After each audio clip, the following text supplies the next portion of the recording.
first time in a long time, but back like I never left. Taking these things as it comes, you know me, I don't read ahead. Watch me burn down everything, BBE on the TV set. When I'm in control on the road, you can never really know what's up next.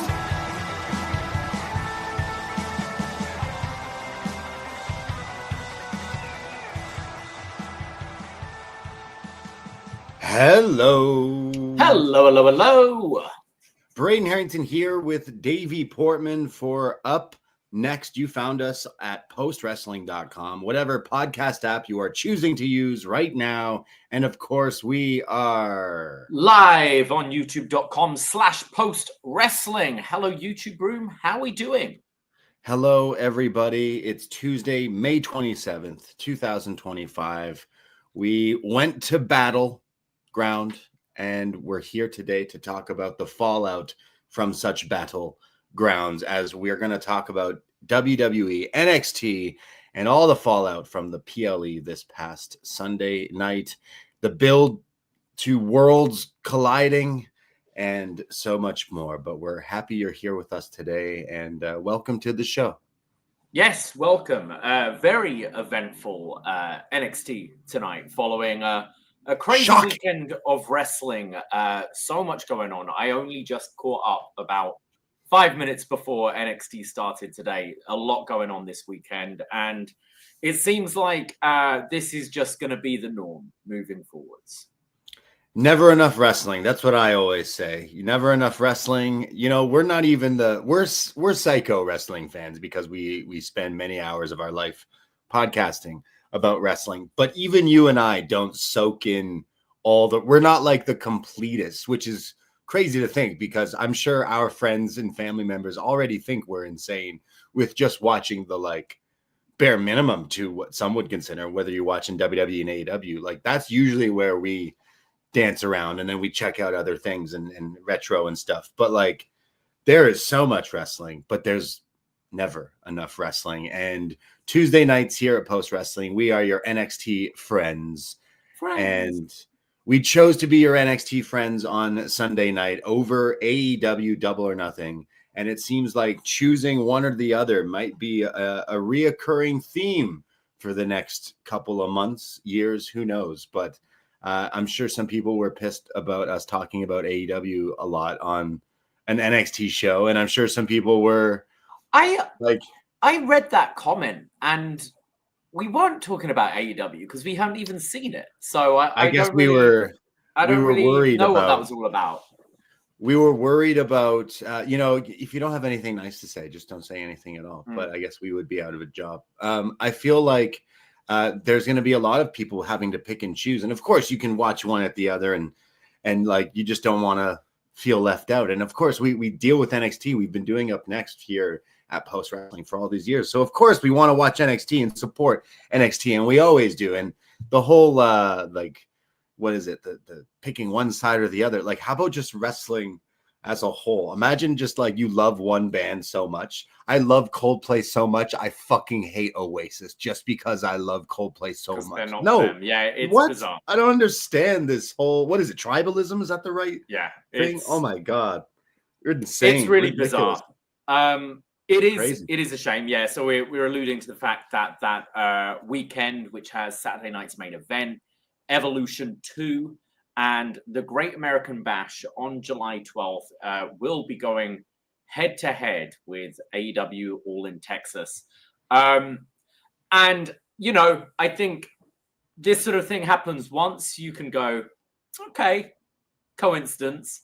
Happens a second time, all right, that seems to be a pattern. And now it's very clear that this is an obvious move from WWE, and it kind of sucks. Like, I don't see why they couldn't just put this thing on the Sunday. Obviously, it's a tactical move to try and take some of the stuff away from AEW. But at the end of the day, I think it only really hurts NXT, and it pisses off your fans. Like, I don't think running head-to-head with AEW necessarily takes too many people away from AEW. We saw on Sunday show, we had a bunch of people in our live show talking about NXT, but a lot of people were watching AEW as well. And just as a fan, it kind of sucks. And yeah, and I think it actually hurts NXT. This isn't, main roster pay-per-view going head-to-head with AEW, which would be maybe more of a competition. But yeah, I just think it's disappointing, and especially from our point of view logistically, like we made the choice about a week ago to go to All In Texas, and as you said, we've been covering NXT for years at this point. So there is part of me that's kind of like, fuck, like I would like to talk about the PLE as well, but there's no way we're going to get this watched on that weekend as we're, soaking up the sun and barbecue and All In. Yeah, it's hilarious. We just talked about just on Sunday. I know because some of our friends who catch up through us via podcast had sent us messages like, "Oh, you guys are going to All In? You guys are going to Texas?" So as soon as we announced it, of course, also that same day, an NXT PLE to go not just on the same day, same night. No, like during the afternoon, the same day as All In Texas. So we're calling in sick. This is usually where we go make the hot tag to See No Evil. But the real kicker is he heard us talk about how we're going All In. So what did he do? He went and booked himself a ticket to Dallas and in the same hotel and everything as us. So we're going to be partying BD Evil style down in Texas. BD Evil does Dallas is where we'll be going. So we'll have to maybe make a hot tag to John and Wade. Maybe we get them to marathon all day. Oh, I don't think they're going to want to do it. We'll figure out something between all of us. We'll figure out something, and whether it's obviously we'll be talking about it on the Tuesday show, but hopefully we'll be able to find someone who'll be able to talk about the NXT show. Because I'm thinking like we might not even, we'll try and watch it on our journey home maybe, but I don't know how we can do this thing, but we will talk about it in some form at some point, I'm sure. I get we're not like your everyday wrestling fan. We make a living through doing coverage of it and talking about it and stuff like that. So that's why it's just annoying because we're fans of all of it. We're not tribalist fans. We'd like to watch everything of both these companies, especially NXT being your upNXT show. But it just kind of sucks when we just made plan. Not that I would go to where are they? They're in Atlanta. Atlanta, for this show. Yeah. Great American Bash and Evolution and Saturday. Goldberg's retirement, is that what that's going to be? At They're Evolution? really gonna. Yeah. No, at Saturday night's main event. Maybe it's Goldberg in Atlanta. Yeah, Braun Breaker. I could see you maybe bringing back Goldberg on that show to set up his maybe SummerSlam retirement match. These Saturday night we talked about it a little bit on the on Sundays upNXT.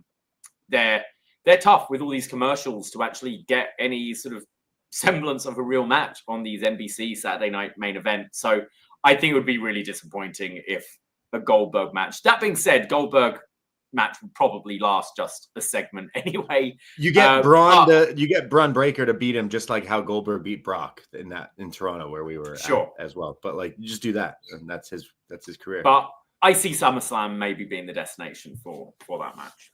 Which would be Braun versus Goldberg or Gunther versus Goldberg? I think Gunther. Yeah, I would lean towards Gunther.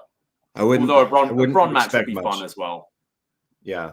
So yeah, we're gonna get a lot of cross promotion, and on top of that, lots of days where they're gonna double down on shows or triple down on shows. It looks like for a weekend. So again, enjoy all wrestling, but in these you got to pick and choose when and where you're gonna watch because there's so much to go up against. And we were thumbs in the middle. Obviously, check out our Battleground review from just a few days ago. But we were thumbs in the middle. There was some stuff that was really outstanding.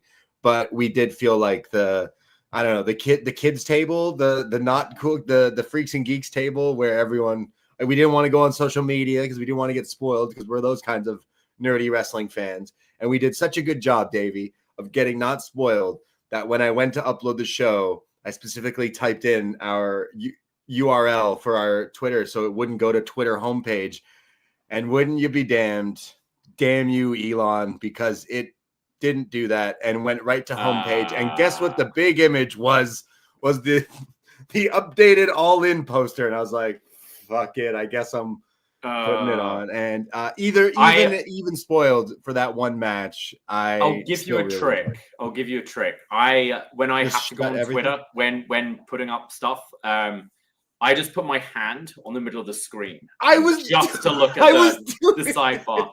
I was doing it, dude. I felt like a psychopath, and then I still got spoiled. So my plan was because I had to work yesterday daytime, so I watched some of it after our review of Battleground. I was able to watch kind of the first 4 matches, and then my plan was to like go home straight after work and watch it. And then work was pretty busy, and it was a nice day yesterday. And all the Post Malone and Jelly Roll fans were in town. So they were all at Gabby's. They were all drinking away. So it was a pretty busy shift. So treated myself to a little drink afterwards before I go home.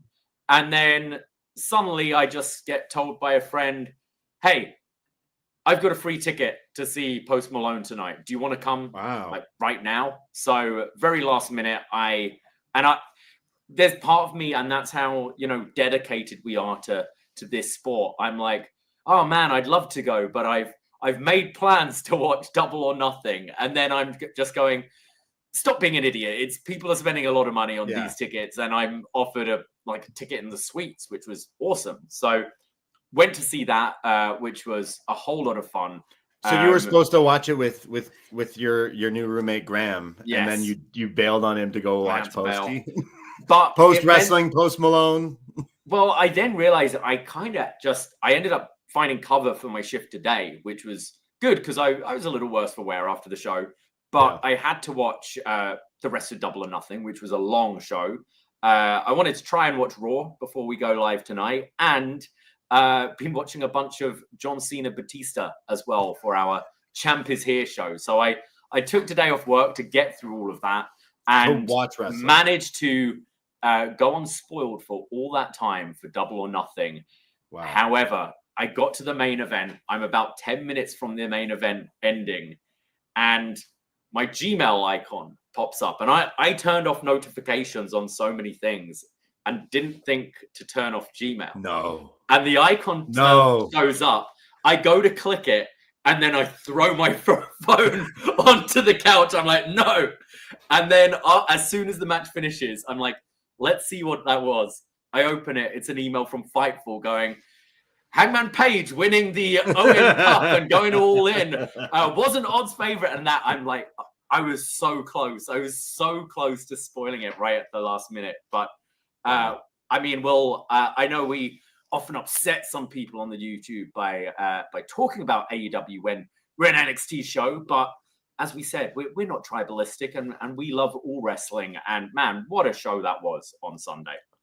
Oh yeah, I'm not saying we picked the wrong show. I stand by NXT. Support NXT. Will always have black and gold running through my veins, but I was feeling a little FOMO from. I feel like AEW's got a bit of a kick in the ass lately. That's really picked up, and enough that made me be like, hey man, what if we went to Dallas just for the weekend, just to see that show? If I'm enjoying the product so much, and then of course our NOLA plans for next year fell through, so it's like, fuck it, why not? Let's treat ourselves a little bit. So I'm really like feeling it, and I was really feeling this pay-per-view. I mean, they had some awesome matches, and been like, I don't even know where to start. I tried to write things down. I was watching it pretty like casually, which was also really nice. Sometimes we watch it and we write notes and stuff, but I have stoner brain for the most part, but for some reason my something in me always just remembers wrestling. Like I can just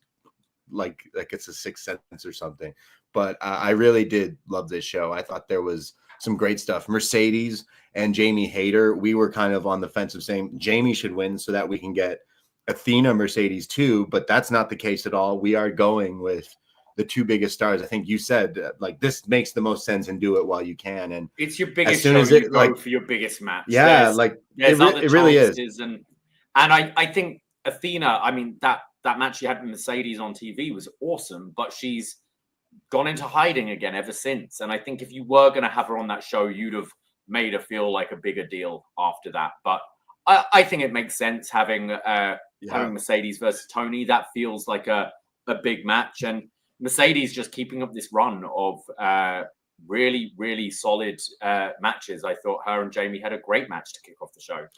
Yeah, honestly, it was great. I know we were raving about the women on NXT Battleground, and they stole the show for sure on that show. But the women didn't disappoint either. I had a lot of fun with Tony and Mina, but it didn't get to the level of Mercedes and Jamie. That was really hard hitting. And we were at Full Gear when Jamie won the title from Tony. So we were kind of hoping that maybe we get to see this one again. But Mercedes Tony really is the big match that you can do. And the last time this happened was Britt Baker versus Mercedes, and I think that let a lot of people down. And Britt Baker's kind of the one who's been in hiding now, really. But Mercedes Tony could be awesome, and I'm pretty hyped about that going forward. Like, that's a solid match to have.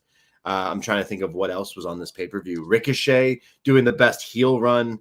Like, I know everyone's kind of just completely turned around on thoughts on Ricochet. Went from being just super bland in WWE and wanting to just, I don't know, maybe bet on himself a little bit and have some more fun and freedom. And he's made money. He's made championships. Here he is on maybe the best run that he could potentially be on. Like, I loved the stretcher match. I don't know why it was on the show. I know they hate each other, and Mark Briscoe, fuck it, man. He is killing it this year. Forever rest in peace, Jay Briscoe. But Mark Briscoe having a hell of a run. He was bleeding. He was juicy, Mark Briscoe. Oh my God. I mean, quite possibly the best stretcher / ambulance match I can recall. I thought it was awesome. I'm like you, very happy for Mark Briscoe having this spot. He's just everything's clicking. He's such an over babyface. His promos are awesome, and I think him and Ricochet complemented each other very well, because Ricochet's seems to be having the time of his life in this heel role, which is really, really clicking. But yeah, I think as far as the undercard go went, that really stood out. I thought Speedball and Okada was maybe, outside of the Ospreay match, Okada's best match in AEW. I thought that's kind of something we've been missing, and I thought they had great chemistry, and just Speedball flying around was able to make Okada just look like a beast. Like, some of those, I loved the kind of Okada's drop kicks, which were stopping Speedball whenever he got momentum and things. I thought they had a really entertaining match. Yeah, no, that was incredible. It was definitely everything I wanted it to be with those two. And Okada, his run maybe hasn't been the best, but when he has been in certain big matches, he has put on some good stuff in AEW. And this one definitely was one of the ones. And would watch these guys wrestle anything. Like, this was a crazy combo. And I mean, another big draw for All In this year is, I think, the writing on the wall that fans are expecting is Kenny Omega versus Kazuchika Okada one more time for the Intercontinental Championship. Is that what we're calling it? The Continental. Come on, Intercontinental is the other show. The other company. Oh, my bad. I like, why not run it back while you can? Do it one last time. Just do it while you can. Why not? But the big one that comes out is, if that's one of the big marquee matches, which I think it still is, even all these years later. Whatever you think of Okada's run, I think if you have Kenny and Okada one more time, that's awesome. Yeah, just the stare down alone, it would be pretty cool. But where do we, I'm kind of jumping all over the place, but it makes me think, where do we go with Ospreay at All In, because of kind of what happened there? I mean, I think it's interesting, because I was reading that it was a bit of a shocker with Hangman winning, and a lot of people were expecting Ospreay. He was the bookies' favorite to win that match. We've been saying it kind of, the story lends itself more to Hangman. This whole kind of redemption arc he's been on. He's a day one AEW guy. The whole story is that sort of AEW's being taken hostage by the Death Riders. We're in Texas. We got a cowboy. It kind of makes sense. And I think Ospreay at this point is Teflon. He can take these losses, and he's still going to be one of the most over guys in the company. He's still going to be putting on these great matches, and I don't really worry that. I don't think people are going to lose interest in him. I'd wait till next year. I'd wait till Wembley to crown him finally. I think there's still so much you can do with him, but it does leave him as a bit of a loose end at this point. And Ricochet, Fletcher, Casino Gauntlet, is that not big enough for him? Like, he could have been the main event if not Hangman, so. I wonder if they run the MJF feud back. We did have a few interactions with them on Dynamite over the last few weeks. Like, I wonder if that's something you run back. I feel like both Ricochet and Fletcher have been done quite a lot quite recently between him. So yeah, you could do Ricochet, I guess, but that is one I'm really not sure about. But as we all thought it would be, I thought the match itself was incredible. Oh, amazing. Hangman, definitely.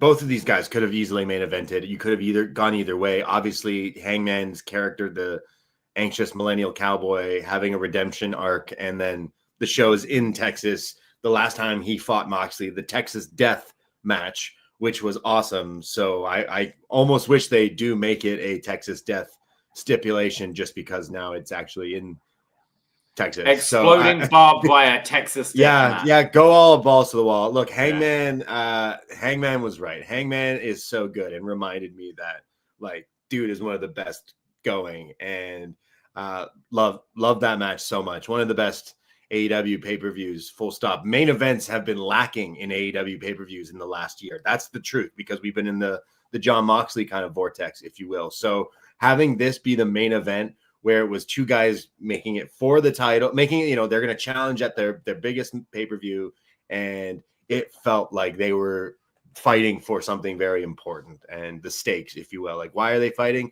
It was pretty simple. The main, finals of the Owen, and one of the best AEW matches, full stop. It was some of the crazy counters back and forth that these guys were doing was awesome. So Ospreay's time will come. Who knows? Maybe Hangman, he takes it from Moxley. Hope to Texas Sun, he takes it from Jon Moxley. You could have someone take it from Hangman, and then by the time it's all in for Wembley again, you can have Will get his big, big moment.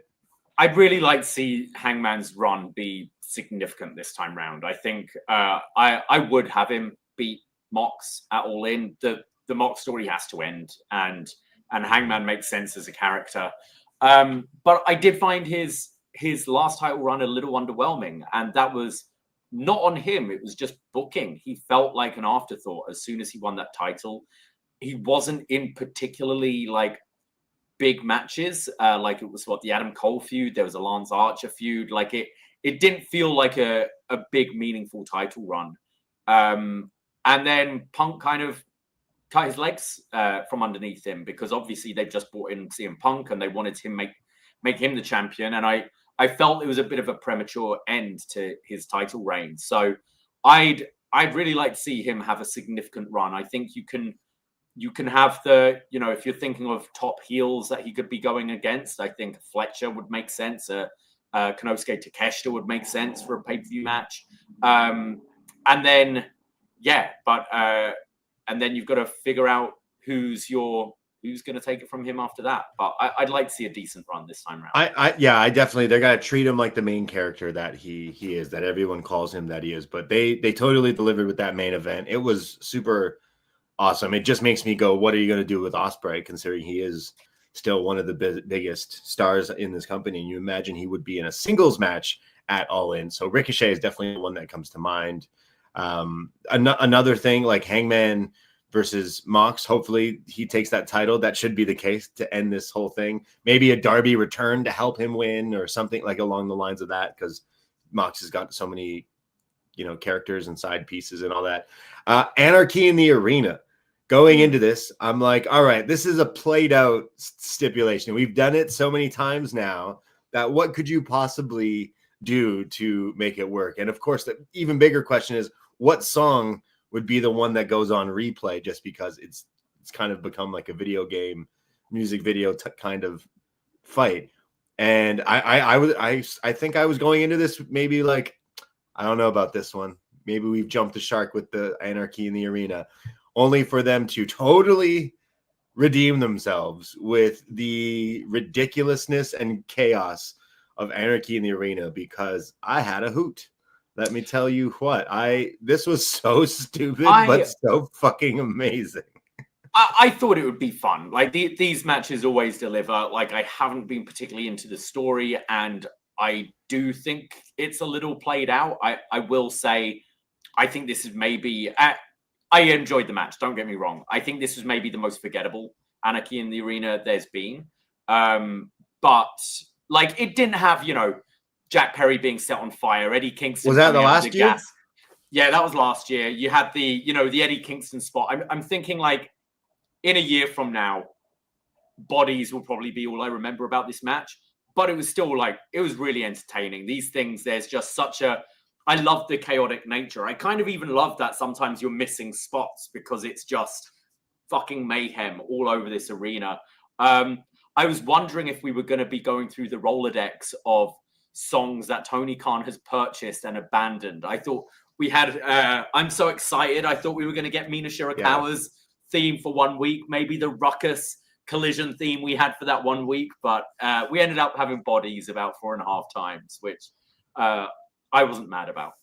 Yeah, again, it was so silly, but I loved it. Like it feels like a movie sequence, like a big ending fight in a movie where it's everyone against everyone and it's all chaos and the camera's trying to catch everything, and then it's showing replays. There's music videos, and then there's all these different spots set up with people going diving through tables, and the Bucks coming out. They've been calling themselves the Founding Fathers, and they come out dressed like the Founding Fathers, Ben Franklin's, and the Bucks, the young Bens.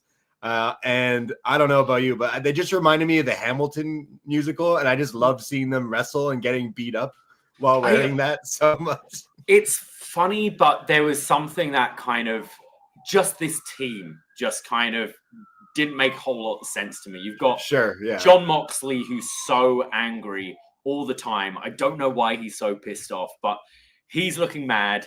And then you've got like Yuta with his emo hair and beard. You've got Claudio that looks like he's just nipped to the shops to buy a carton of milk. He's in his tennis shoes and track pants. And then you've got the Bucks dressed up as like Hamilton. Yeah, exactly. President. So I didn't feel like that necessarily fitted as a group. I mean, and then we got the Predator mixed with Captain America, mixed with a few other people. I don't know. It was ridiculous, but it was also so entertaining. So it is something that it did hold up for me. I was kind of going into it. Even when it was starting, I was like, all right, like I do think it's been played out, but they totally got me. And I almost checked myself out for this one. I was like, I'm just going to enjoy this and see where it leads me. And by the time the staple gun came out, the staple gun to the dick popped me way better than I thought it would. But then the staple to the tongue, oh my God, this guy legit got his, did you see the photo? Like he showed it to the camera after the match. He legit, this guy's got to have an ability to withstand pain. Like how do you manage that? That's just like cringeworthy. But this was everything I needed after watching Stacks and Tony D'Angelo at NXT Battleground. I really needed some cleansing, and I think the Anarchy in the Arena gave it to me. So hats off to everyone. The Willow with the big black Jack shirt. Oh my God. There was some funny stuff in this match, and I thought that was great. I really love this pay-per-view. One of my favorite, better ones in a long time. They really, really hit for me. So I'm looking forward to the next. I know they got a bunch of shows, whether it's the 4-hour blockbusters or whatever. We got a super chat. Jake from the Windy City says, to think Shibata was never going to wrestle again for a few years back, and he's in an Anarchy doing barbed wire kick spots. So glad to see him in a good place.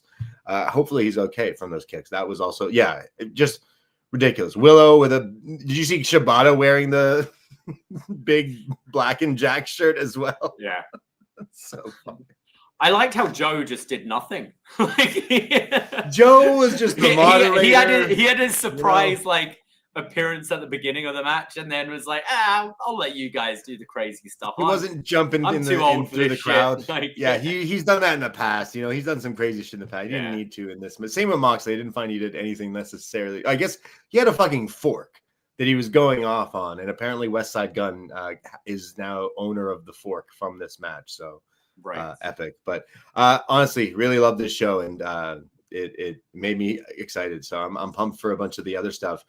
What other, like, just quickly, I know we're rambling on here about the other show, but like anything else that you think would be added to All In at this point? The stuff with FTR, Daniel Garcia, Nigel, the match was okay. It wasn't necessarily anything that blew me away, but is there a chance we get Edge and Christian versus FTR?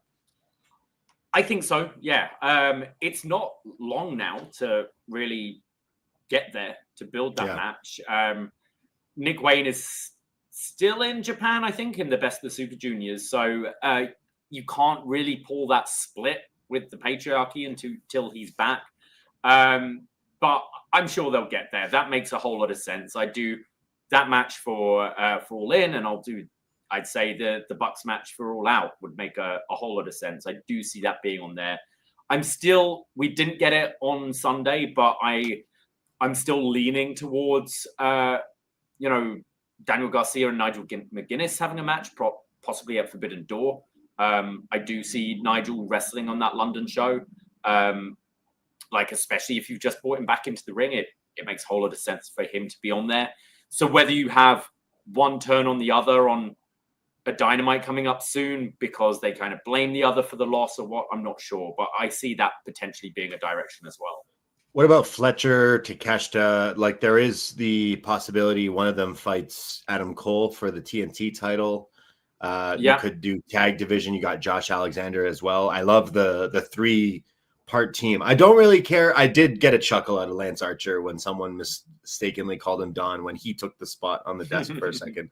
But like, if you just look at Takeshita, Josh, and Fletcher, it's like those are just the 3 killers. And then you got Brian Cage and Lance Hoyt that are kind of season 1 or 2 of AEW where we're like, okay. But like, I love my Takeshita. I'm really hoping he's in a big featured match. Even if it's Fletcher versus Takeshita would be fucking crazy. But I don't know if Fletcher or in a tag, like they indicated of wanting to get all the belts, like whether, that could be a potential like Hurt Syndicate match or something maybe. Like, could it be Swerve and Ospreay versus the Bucks at All In? Would that make any sense? I don't know how we would get there, maybe, but yeah, like maybe. What does Swerve? What does the Bucks do? What does Swerve do? What does Ospreay do? So there's something there, maybe. But yeah, I'm hyped about that. I'm not necessarily too hyped about the Logan Paul, John Cena, Jey Uso stuff going forward. This week I maybe took a backseat. I didn't catch up on Raw, but I did see that nasty spot Chad Gable took. Oof. The face buster there from Penta because he was carrying 2 guys, a gory special and a face buster, which looked gnarly. And Chad Gable has posted a photo with a nasty bump on his face, black eye. Yeah, so that looked hopefully he's all right. Scary. But, damn. Yeah, good match. Raw didn't. I kind of caught up with it just before NXT tonight and wasn't the most memorable one, I'd say. I think the Becky and Lyra feud is still going along pretty nicely. They've now got like the stipulation that if Becky loses, she can't challenge Lyra for the title again. And if Lyra loses, she'll have to shake her hand. I do see probably that. I want to shake your hand. I see that probably being Bayley's return on this match. Yeah, we've got Seth qualified, Penta qualified, Liv's return as well. But I thought maybe a little wrestled out, but not the strongest episode of Raw this week. There have been some good episodes recently, but I thought this was one of the weaker, less noteworthy shows they had. So Worlds Collide and is the same day as Money in the Bank. And I know John Away will be doing a show, possibly talking a little bit about both, obviously focusing on Money in the Bank. But we will not be doing a show on Worlds Collide. There basically won't be time really in between. There is some time between shows, but between our real lives and WWE doing 2 shows on a Saturday, we are opting out actually. So you got work and Like it's during the day, right? We are and we're not, like, because we do our show every Sunday, Poisonrana Live. We could go live here. Like we could go live here and review the whole show. We are gonna watch it. So like we could go through the whole show if it's it's something you guys want. Yeah, I think we'll be talking about it on our Sunday show and probably talking about Money in the Bank as well. So you will be able to hear our thoughts, but we won't be doing like an immediate post show. We will be. Yeah, we'll be going live this Sunday to talk about both shows. So either way, stay posted. Follow us if you haven't. We do have an Instagram, a Twitter, Blue Sky, Facebook, all the fun things you can find at Poisonrana.ca, our landing page, to link to all the stuff. We do lots of podcasts. We go live Sundays. We will be going live this Sunday at 2 p.m.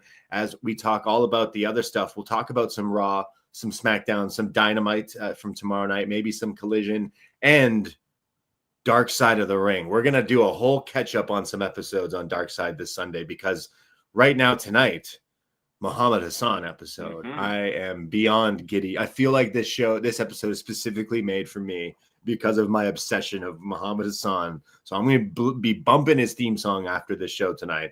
And then I'm going to put that on. But we're going to talk about that. The audio will be up later. Search Poisonrana Pod in your podcast app or YouTube and hit that subscribe.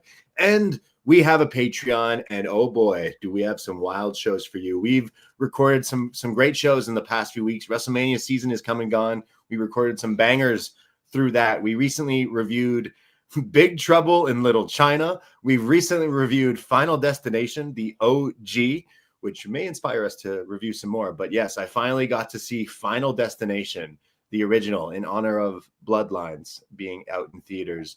And we talk about Stifler, airplane crashes, 9 Inch Nails, the whole shebang in Final Destination. What a great review this was. We got a lot of feedback. Shout out the love from that one. But that was some movie reviews. We're going back to some wrestling.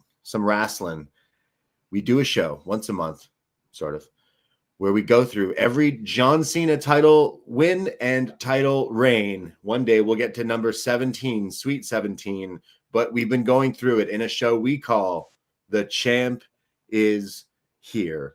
And this week we will be doing episode 9 as we talk about John Cena's 9th title win and title reign.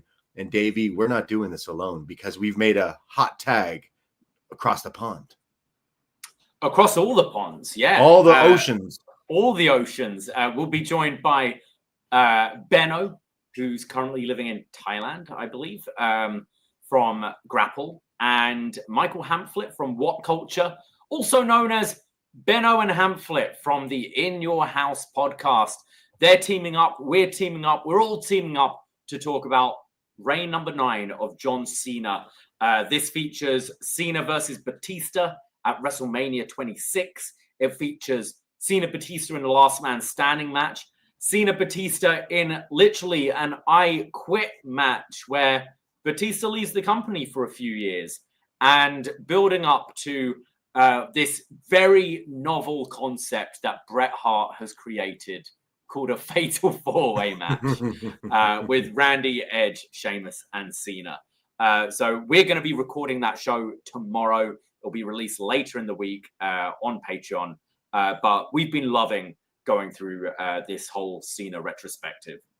Absolutely. We've been doing, if you're someone who's watched this through the years, this is a great nostalgia show, and go through as we give our thoughts and get our guests on and talk all about John Cena and all his best moments in matches and t-shirts and stuff. But we go through each reign. So we've done this show now 8 different episodes. This is number 9, and we're going to go through all the history, all the guest GMs through. Shout out Hot Tub Time Machine. That's a throwback right there. We'll talk about it with Benno and Hamflet as we discuss John Cena. So we've been going through his whole entire career, but maybe it's new to you. This is something that you haven't watched. Well, even better to go back and watch. But a lot of this stuff is on YouTube, the WWE Vault, and you've kind of scoured the internet to find some of these Raw segments.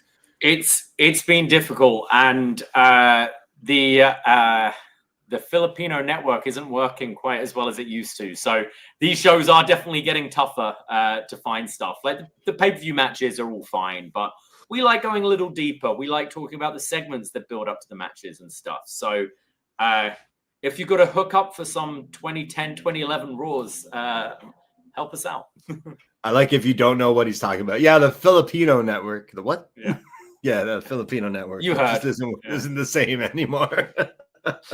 Anyway, so we've been going through John Cena, and we're going to talk to Benno and the Hemflet and nerd out about some John Cena. It's going to be fun. So that's a show that's on our Patreon. We just reviewed the original NXT TakeOver featuring Neville, Tyson Kidd, Natty, and Charlotte. That was another review. It's $5 to get a whole month's access. It connects to your podcast feeds, whatever podcast app you use.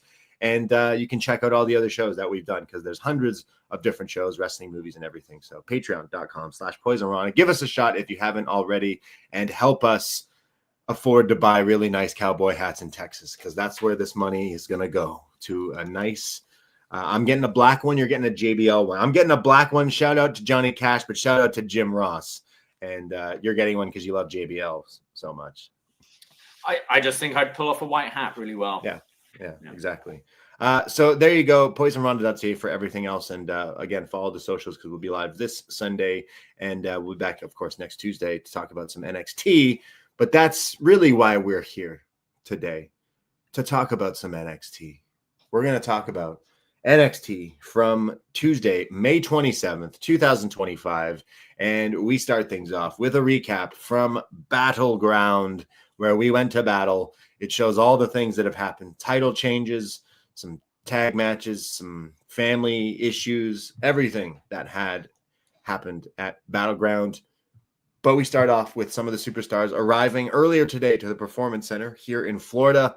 And wouldn't you know it, Jasmine Nix is back. She's back. This was a return here in this walking into the building with Fatal Influence. So if you're asking yourself, yes, Fatal Influence is fine. But we start things off with a title match. Not the only title match on this show, but one of them here.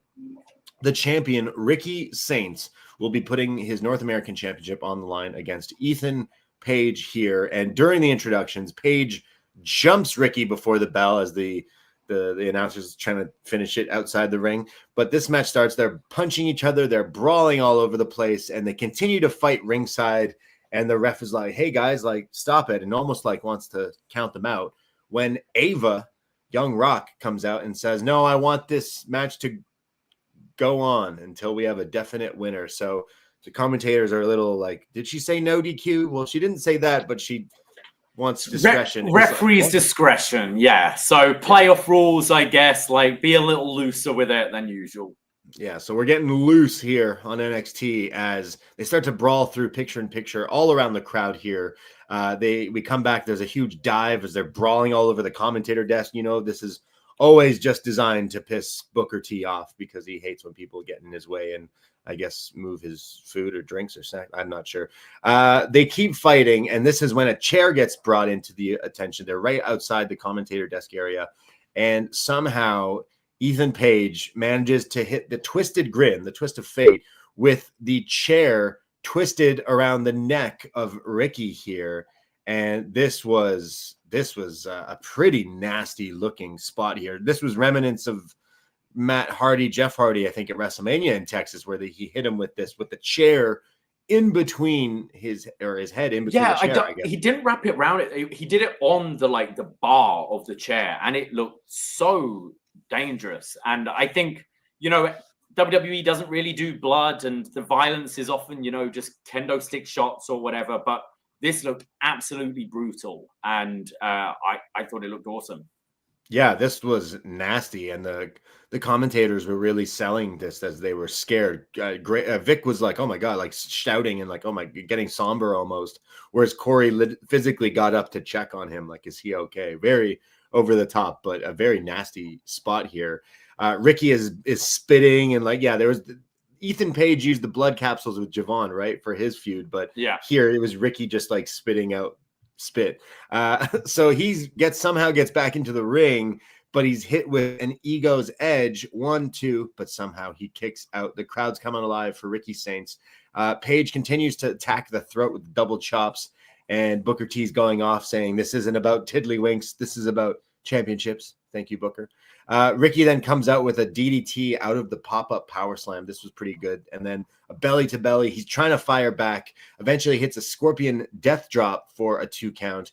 And then he's on the ropes and Ethan's on the outside and he swings the ropes and it snaps into Ricky's throat, sending him back into the ring.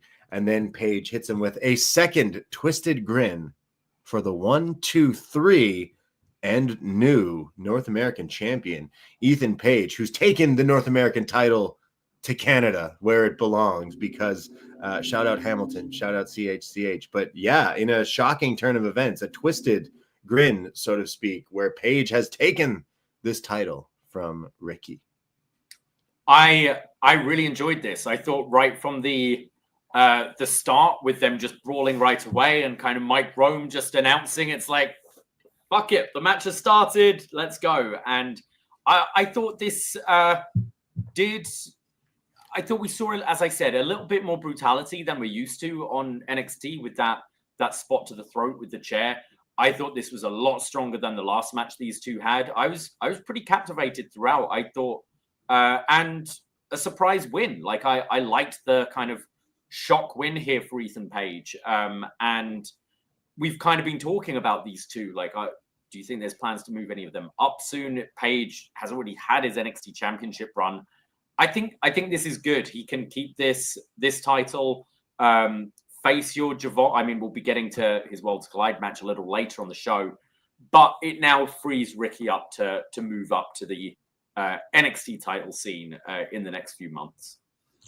Yeah, absolutely. Like Ethan Page kind of already has won the title. I'd say he got even better, but improved since the second half of his NXT time. And it's not a bad look giving him this title. This does free up Ricky if they were to put him in the NXT title picture, or if they just were to move him up to the main roster. It's funny because just a few days ago, he was on social media. I'm pretty sure he was on Twitter being like, oh, I want to defend this title against people on the main roster. And then now he's lost the title. So maybe he's going to get his wish to wrestle people on the main roster. But we do need some bigger heavy hitters for the men's world title scene. And he could potentially be a big one. That could be your Great American Bash right there, is Ricky versus Oba. So I don't know. But yeah, I wouldn't think about moving Ricky up anytime soon. I think they're still, trying to establish some of the last crop of people you moved up. Your Mellows, you've just introduced,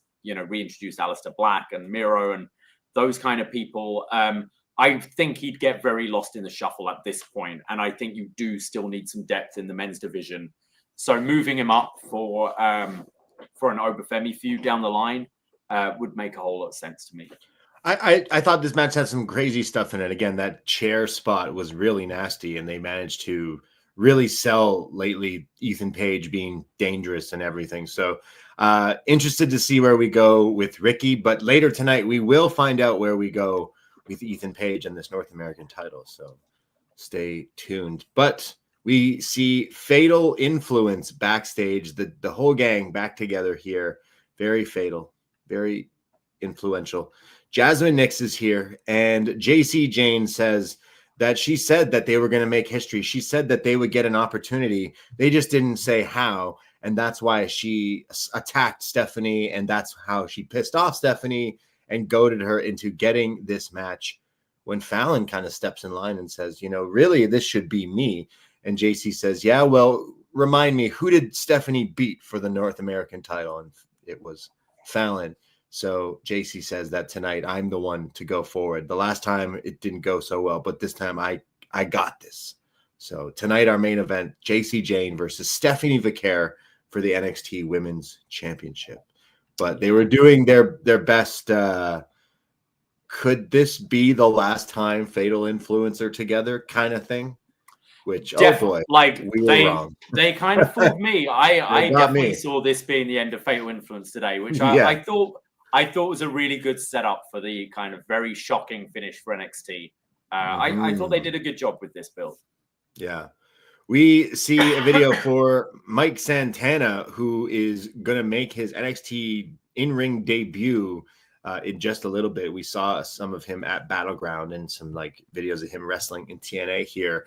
When we go backstage, Josh Briggs and Inamura, and he's like, you were hitting with the chair and everything, but I thought you were back in Japan. I thought you left me. And he goes, no, I came back. I came back for you.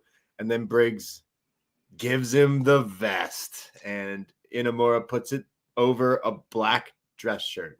Yes. Very, very fashionable here. He says, well, I needed to come back. You know, there's still much to accomplish. And Briggs is like, oh, yeah, you're right. We need to become tag team champions. And Inamura's like, yeah, that's good too, but there's some other stuff. Yeah, you're right. We need to get revenge on the culling. Yeah, that's cool, but I'm thinking even bigger. But we'll talk about that later as he walks off. But they hug and embrace. Inamura comes back from Japan to join NXT. I think he's going to challenge Oba for a match pretty soon, I would imagine. Yeah, like he's got to be talking about singles gold here. So Yeah. Oba or Ethan Page would be it, really. So yeah, but happy to see the best friends back together. Oh, man, NXT is a wild place. Remember who was the jacket guy? We had Jacket Time, Vest Friends. They should not use that name, but from now on, I guess you've donned them that. That's pretty much what it's going to be. Man, his shirt was so nice on Sunday at Battleground. What happened? What happened? Like, you know, you were wearing such a nice Hawaiian shirt. The Rock would be proud. Ethan Page would be proud. We would be proud. We were proud. Then he just puts back on the Sons of Anarchy. Anyways, we go to our next match. It is Mike Santana from TNA Wrestling to take on Tavion Heights from the No Quarter Catch Crew. This is where Vic Joseph hypes up Santana and says he's a 4-time TNA champion. Tag champion. Oh yeah. Okay. Yeah. Sorry. He's like, oh, fuck. I messed that one up. Booker says that Tavion's trip to Japan and Noah was the best thing that he could have ever done because wrestling in Japan changed my life and perspective, and I know it did the same for him, is what Booker says here, hyping up young Tavion. There's a great exchange of them doing ups and downs and kind of exchanges and counters. Santana hits a cross body and then hits a tope con hilo to the outside. Very nice as we go into break. We come back. Tavion's hitting like big side suplexes here, showing off his mat wrestling. Then there's there's a running side slam from Tavion where he like again throwing Santana all over the place. A running into a DVD into like a slam, like he's doing all sorts of like Olympic. Oh, his Death Valley driver looked great. Like coming, it wasn't quite like the cartwheel one we've seen, but really driving his shoulder to the mat with it. It looked really good. So Santana hits this roll through cutter. I think it's called the $150, and it's only a 2 count. This is when Tavion hits this like does hit the DVD, like you said. It's really nasty looking here, but somehow Santana gets out of it. There's a sit out face buster, and then what's called spin the buck, which is like a rolling lariat from Santana. Big Leo Kruger fan. It's the slice. It's the slice. Real NXT fans know what we're talking about here, but. The spin the buck from Santana gets the pin on Tavion, and a TNA star wins a match on NXT TV. He shakes hands with Tavion, and they hug it out. But what did you think? I thought this was pretty good. I think Tavion Heights really impressed here. I thought both worked pretty well and actually kind of kept the momentum up of that first match. That was good. And I thought the crowd seemed up for it as well. I think Santana kind of fits in NXT TNA. I know he bet on himself by kind of leaving the tag team. And, we were always saying, I think in AEW, he had a higher ceiling as a tag team wrestler. But I kind of felt he fitted in with this crop of NXT talent. And we're going to see more of him later on in the show. But I thought the match was pretty good. I don't like that finish for him, though. I don't think a clothesline really, you need a big bloke to really pull off a clothesline as a finisher. And I don't really see that with Santana. It didn't look like a finishing move. I didn't know that was his finishing move. And when he hit it, I didn't expect that was what finished the match. Like he did a crazy looking cutter earlier, a face buster thing too, but yeah, I really liked the presentation of it. I liked him coming through the crowd, and I thought the video right before it to remind everyone who he is was effective. I loved Proud and Powerful, and I can respect that he wanted to break away and do his own thing. I think NXT is a great spot. Like we are always complaining about how we're always seem so focused on the women's that maybe there were times that the men's side of the roster was not necessarily hitting the same way. And I think if you were to pick him and plot him into NXT in this division, he'd fit in really well. And I think right off the bat, first impression, I think he showed us that. And like whether or not WWE just full on bites the bullet and buys TNA, or they just continue to ride out this developmental kind of system, it'll be good for people that they can put their sights on. And like someone like Santana, this could be a good spot for him right now. Like, again, I do miss Proud and Powerful, shout out Ortiz, but we want to see what this guy wants to see what he can do. Then like, why not? Let's see. I like this match, and I do think there's room for Santana. He could potentially be like the flag bearer for like a roster, a company, right? Like being a champion down the line and stuff. But so far, all I know is because from this and from later, like he just keeps saying the same things. But I know that's like your first introduction to WWE. They keep making him say the same thing, and I'm like, I just was like, what else? Can you tell us a little bit about yourself? But we'll see some of that a little bit later, I guess. But so far, our first good impression from Santana, I think. And I like Tavion too. Like he's a pretty great wrestler. We get a commercial for it not next week, but tomorrow on Evolve on Tubi. I saw Wendy Chu. I got very excited. She didn't look as sleepy. Maybe she's evolving. But we get a video vignette for Wes Lee and his boys. What are they called now? Everrise? High Rise. Not Everrise. That was Y and a Z. Yes. A Y and a Z. RYZE. High Rise. Is this the first time they've referred to them as this on TV? They did it last week. Have we? Okay, right. Yeah, they did do it recently, and I just forgot. But High Rise, and oh, how cute! They're actually on a high rise in this video. That makes sense there, or a really good green screen. But here we go: Wesley, Tyson DuPont, and Tyreek Igwe, the High Rise, if you will. And we have a video where Wes is saying he's had family and friends before, but this is about a bond, and says that I think we have Tyson who says that we're not waiting. We're going to build greatness brick by brick. And they continue to say that we get together, we get there through loyalty, and that we're not friends, but a bond. And we're going to shatter the glass ceiling, and we rise. So they didn't actually say their name in it, but we rise. That's what they felt a few months too late. This kind of felt like one of those videos where, Wes Lee is introducing us to these two guys, but these three have been a little faction for quite a few months now, so it felt a little too late. I do see them probably entering a feud with OTM soon, and then Hank and Tank down the line. But yeah, this felt more like trying to get these two over, because we already know who Wesley is. Yeah, okay, it's cool. We're gonna start this new faction and try to push through these three. We don't know enough about these two other guys.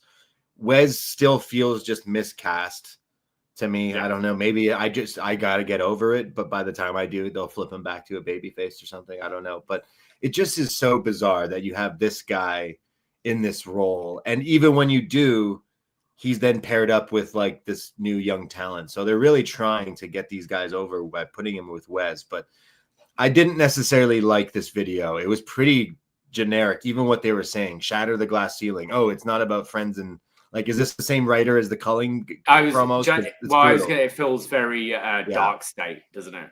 Yeah, I don't like this silliness. It's like, I feel like if there was a bit more of who they were in this than just kind of reading some lines on top of a high rise, which looked an awful lot like a condo, really. So I don't know how high rise these guys are, but we'll see going forward. Speaking of taking things and trying to recycle it into other things on NXT, we go to Chase U, if we can even call it that. Chase U is backstage. Uriah Connors, Cale Dixon, Kale Dixon and Uriah Connors. Man, we got a lot of And people. Spinach Stevenson. Yeah, we said last week you were saying you love spinach. I was saying I love kale. We got a lot of messages. Team Spinach, Team Kale. We love both. I've been using a lot of frozen kale in my dinners. Same with frozen spinach is really nice too, and a lot of stuff. I love shout out everything that's green out there. But Kale and Uriah are here, and they're talking to Andre Chase, and they're sad about how they lost their match last week. But Chase is like, guys, we're not even a real team, and like I think you took too big of a risk.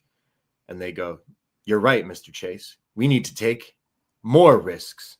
So we're doing the exact same thing Hank and Tank did just a few weeks ago, really.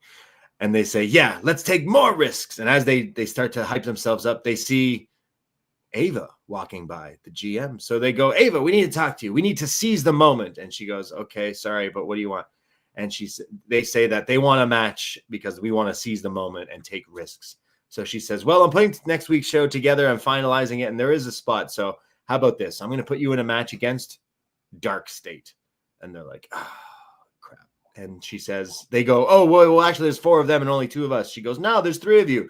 And they'll find 3 of them to face you. So Uriah, Kale, and Chase next week versus Dark State. And Andre Chase is really upset because he didn't sign up for this and says that we're not even a real team. Yes.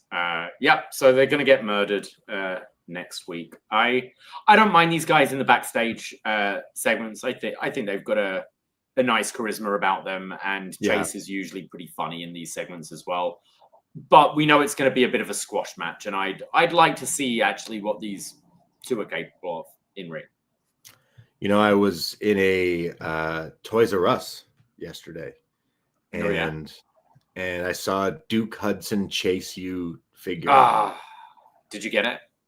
I picked it up. I thought about it. How much? I don't know, probably like $20. Figure prices have gone up since we were kids. Yeah. Like a shitty, not saying these shit, but like a normal basic figure is like easily $20. I feel like I mean, we're Canadian, like £8 on them or something like that. Yeah, like $8 for a wrestling figure. I used to get 2 for $15. That's the deal. The tag team. This was Duke. This was a Duke one, and it was in the Chase U. I was like, oh man, it made me cry in the middle of Toys R Us, sitting there. On Amazon, he's going for $35. That's crazy. So you're saying I should go back? Yeah, to Scarborough Town Center and get it. Yeah, all right. Go the MVP. There was some cool ones. They had some cool WrestleMania ones I hadn't seen. I'm not necessarily a figure kind of collector of wrestling stuff. I know a lot of people out there. I used to be, and then I got rid of them all. So yeah, me too. Really look back. Yeah, I respect it. Don't get me wrong. There's all sorts of different niche things within the niche world of wrestling, but I did get a laugh out of seeing a Duke figure in the wild, in the Chase U gear too. It was like, oh man, should have got it. Now that I think about it, I should have got it. We love you, Duke, wherever you may be, forever. So we go from one fallout of a family to another family fallout.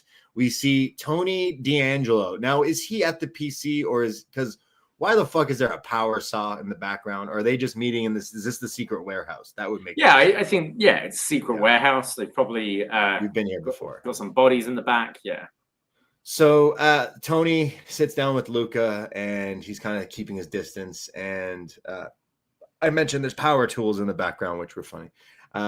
And Luca says, on my mother's eyes, Stax drove me to the desert and then kicked me out and left me there. I'm not working with him. And Tony's like, it looks to me like you were out there to cost me my match. He's like, no, I wasn't, I swear. And Tony asked him, what happened? And he said, I told you, that was all I know. And I knew that Rizzo was in the safe house, but I knew she left, and I didn't want to get involved and ruin where she was and out her. And he's kind of making excuses. And my intention wasn't to cost you the match, Tony. And Tony says, yeah, well, what were your intentions? And well, Luca's about to tell him, but he cuts him off and says, yeah, I don't know who to trust, as it fades. So what are Luca's intentions? Where is Rizzo? And what is to come with the D'Angelo family, if we can even still call it the D'Angelo family? Very, very tough stuff to watch here. Yeah, so kind of continuing the mystery going here of I really didn't think it came off well in the Tony and Stacks match with the finish with Luca just standing there. I don't really think commentary did a great job on Sunday either of kind of getting over the story. Like, oh, what is Luca doing there? I thought he was dead or whatever. So kind of letting this one play out a little longer where Tony's just going to be mistrusting everyone. I do see eventually when Rizzo returns that it's Rizzo, Luca, and Stacks together as a unit. The Lorenzo family, the Stacks family, a stack of Stacks. We'll get a new name for them, but and then I would put Tony on the main roster. You gotta try it. You gotta at least. I want the most like Italian mobster. Like I'm thinking Razor Ramon vignettes, but Italian. I want like all the Soprano references. I want some of the Soprano actors who are still alive to be involved. I want the most hammed up version because we've been watching this silly gimmick. It's clearly beaten us into a submission. We still bitch and complain about it because at the end of the day, it's a very easy, stereotypical Italian mobster gimmick. However, we could use that in wrestling. I think it could work. I legit do think a Tony D'Angelo character on the main roster. We've had this NXT budget. We need the WWE budget behind it, where the restaurants he's going to don't look like it's just some family restaurant in Florida. They're going to maybe take it to the next level. If I may be thinking way too much into this, but like we got to move away from this. We can't just continue having the mafia stuff on NXT. It's going on too long now. I mean, if you are going to move him up, I imagine the Raw after SummerSlam is either in Newark or Barclays Center or something. It would make a whole lot of sense. That being where you debut him, or at least I think he's a character that you should run vignettes for, like they did in NXT. Exactly. Run vignettes for a little bit before you introduce him as a character. Do it very like old school style, and I think that will get this guy over, and it could work out. Yeah, I want all the Italian mobster references and stuff, and then just try it. If it doesn't work, then you can at least say you did it, but don't not try it. Like that's clearly what happened with Chase U. They were like, oh, but how would this silly gimmick of a college work? I don't know. How did it work on NXT? The wrestling spoke for itself. The characters eventually broke through even with a stupid gimmick. I think the same thing could happen with like an Italian mobster, at least. I don't know. Book it, and then bring the family in. But anyways, we go from mobsters to very nice, dressed up world champions. We go from gangsters to OGs here. Trick Williams, the new TNA world champion, a WWE NXT superstar, is a TNA world champion. And here he comes looking fly AF. What an outfit here. This guy knows how to dress like a champion. This was some he's definitely gone into the Rick James closet quite a few times with the crazy outfits, some of the leather pants, and especially the boots and the gaiters in the past. But what was this? A cow print outfit? This was very nice. Very nice. He always looks great. Yeah, like brown and white cow print sort of denim jacket there. Look. Should we get this for All In weekend? Both of it, the boots too. It's gonna be very hot. So he comes out looking fly. Hollywood Trick has arrived. We get Trick and A Chance here. He says this is the first time ever NXT star holding this gold. And I see all you clapping now, but you were the same ones waving your hands and singing along with Average Joe. So there won't be no crossing the line because I, Trick Williams, end the line. And NXT, you didn't appreciate me like you should have. So now I'm going over to TNA. I'm going to wear this gold proudly. I'm wearing the same gold that people like Kurt Angle won, Drew McIntyre, even Bully Ray, AJ Styles, but none of them can compare to Trick Williams, especially not Joe Hendry. So I'm turning my back on you people, just like you turned your back on me. And he says that he's going to talk to some management, and looks like he wants to go on excursion to TNA. Is basically what he's saying here. He's saying, fuck y'all PC. I'm going to Nashville, baby. But he's interrupted Mike Santana comes out. Good old Mike.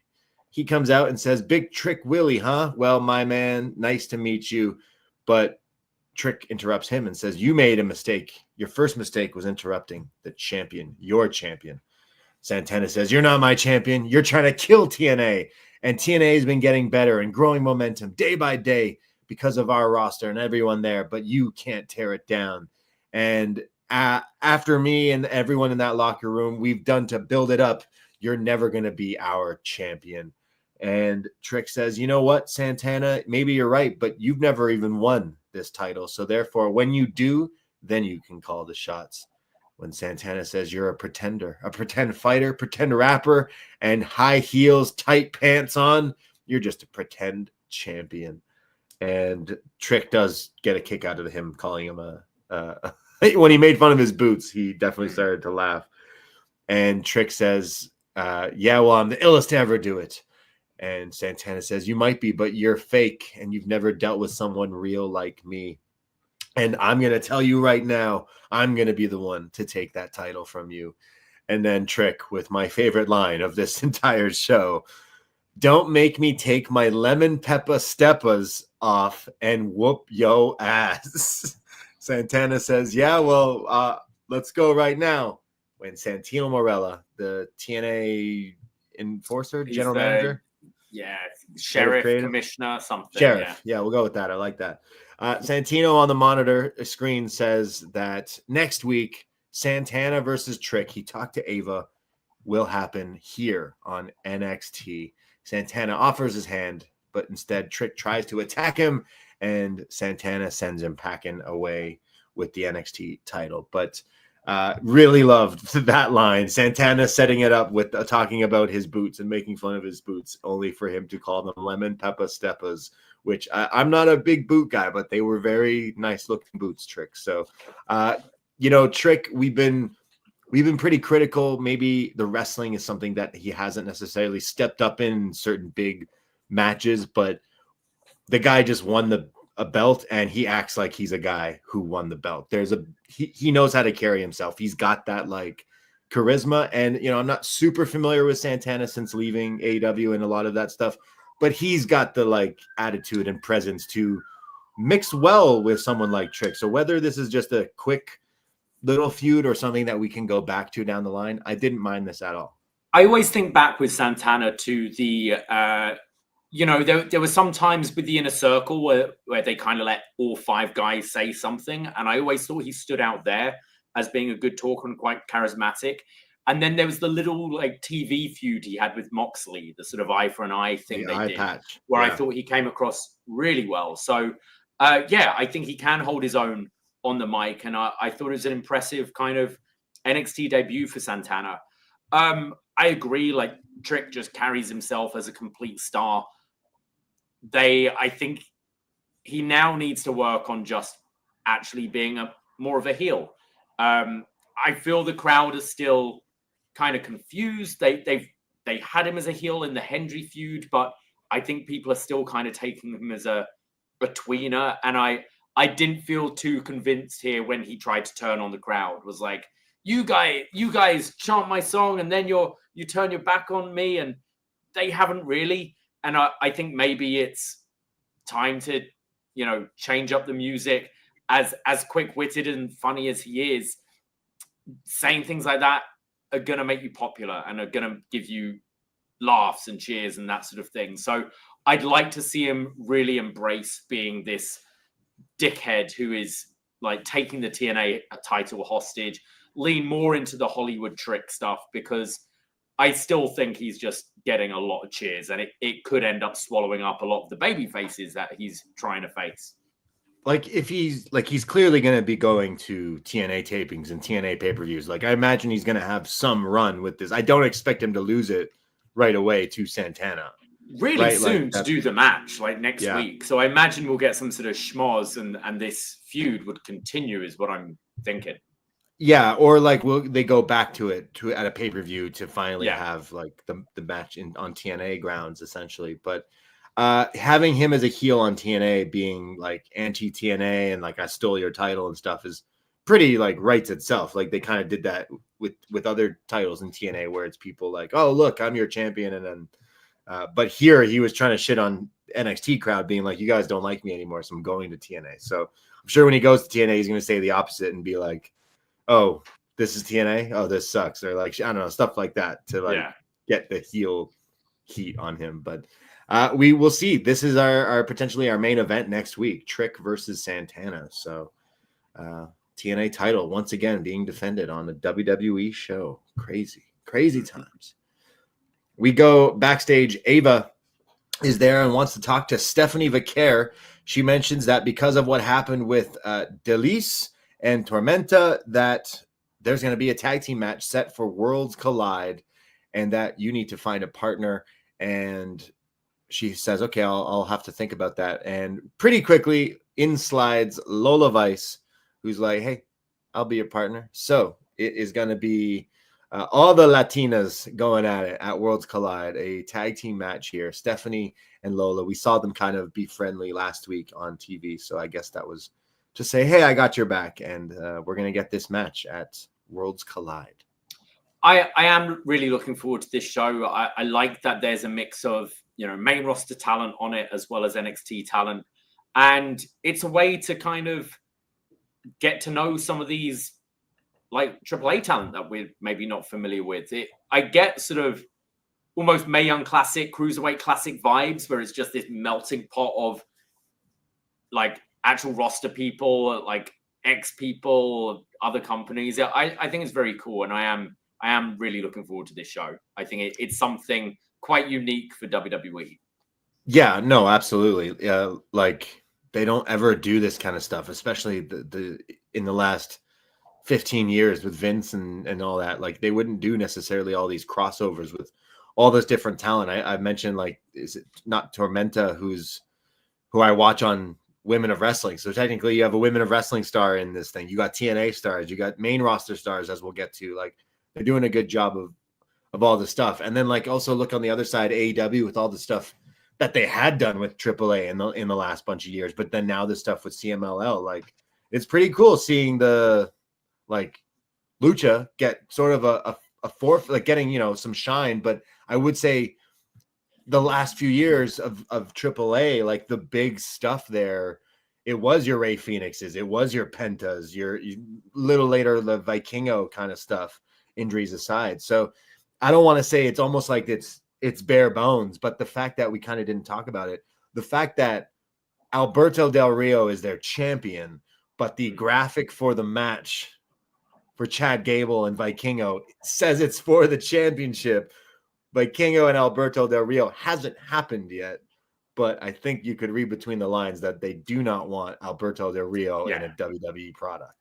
Absolutely. I really like the idea John and Way were talking about on Monday's show about having El Grande Americano booked in a match as well on that show. So then you've got Chad doing double duty and has to, be like, oh, well, you can't book him in a match because he's going to be going for the title as well. So there's definitely some fun you can have with that.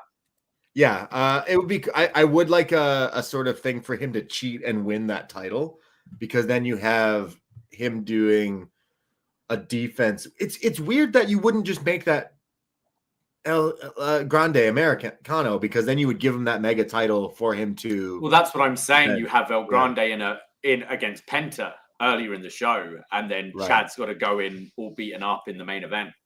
What's the is Penta going to be added to this match? Like, I don't know. He's in the Money in the Bank, right? So I feel like he'll have a singles match on this show. But is he not in the Money in the Bank match? Yeah. Right? Yeah. So like he's going to wrestle twice on the same day? Yeah, maybe. I don't know. I don't know if they would do that, but he's already propelled to superstar status on the main roster. So LA will go nuts for him at Money in the Bank. You got to pay that extra tier ticket prices to see him wrestle in California. But yes, the tag match, women's match, is added to Worlds Collide. We'll talk about another match that gets added in just a little bit. We see our next match, though. Tatum Paxley comes out. Oh, her gimmick is she's sad.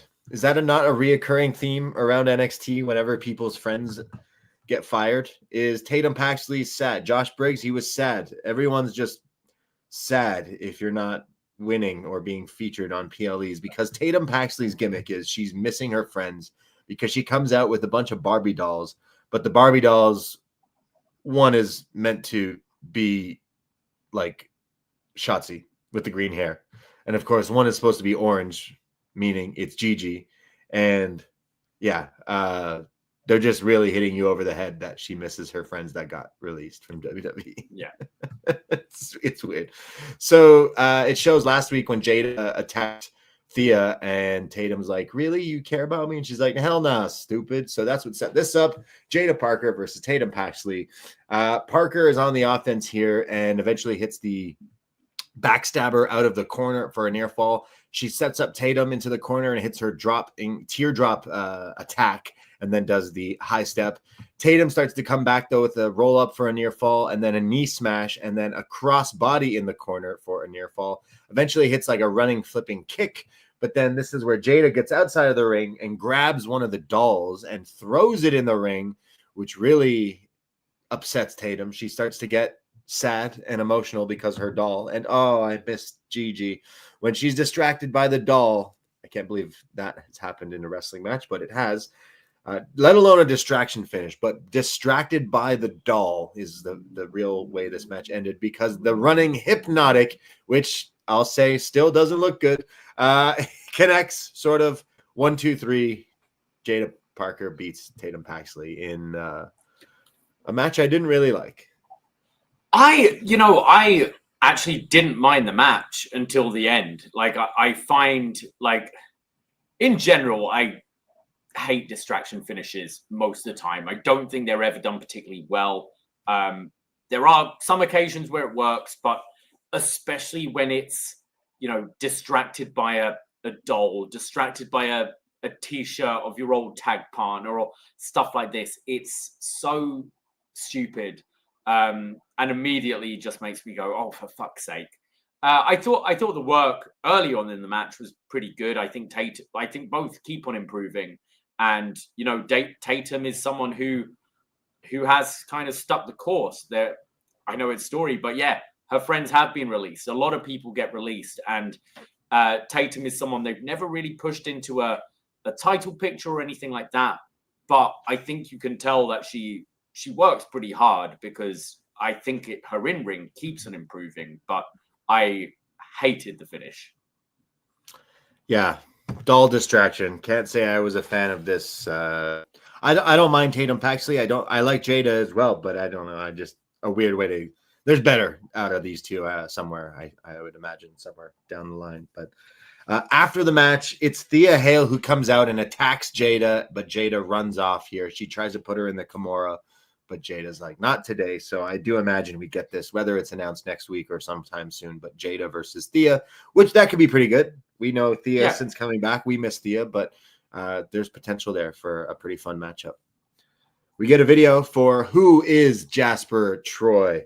Well, he's the LFG winner, and he's next in action because he's here ready to wrestle. He comes out with his chains. They sounded like real chains now, so maybe he didn't just go to the dollar store, but still just giant chains. Not necessarily 2025 move. Well, you saw him training with it here, right? Like it's yeah.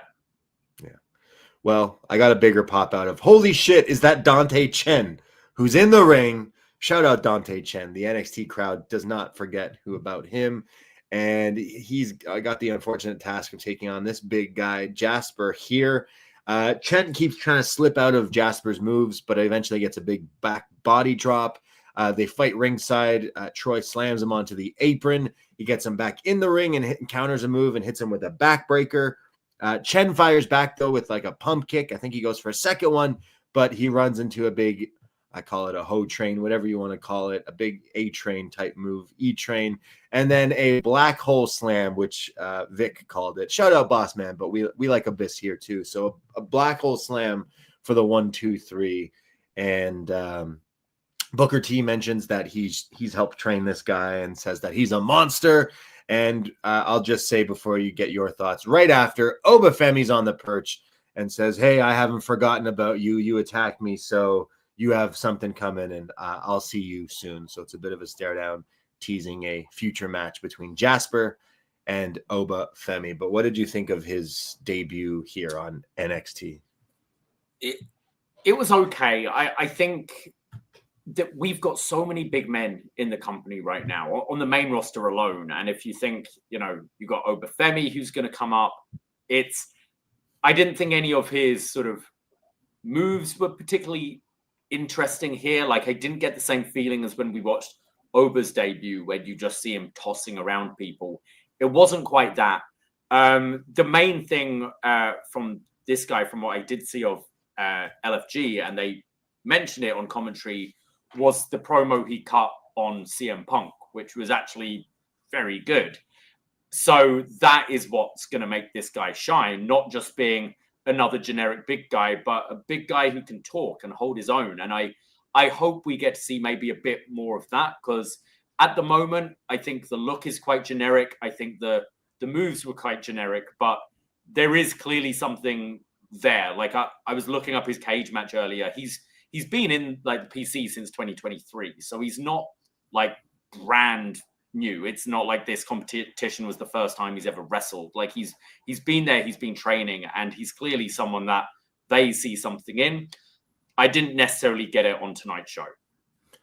I didn't get it at all. I didn't see anything out of this. A guy came out with some big old chains like he's a ghost from Christmas Carol, and then he hits a pretty below average looking black hole slam, which just hurt my heart, because like that move, when it's called a black hole slam, it's got to look like a black hole Didn't get slam. the rotation enough, did he? He didn't get anything. I didn't care about. I did not like this match. This was a first impression. I hope we get to see a lot more. I'm not going to write this guy off, but I did not see it in this guy whatsoever. It looked like, oh, hey, this guy won Tough Enough. We have to put him on TV.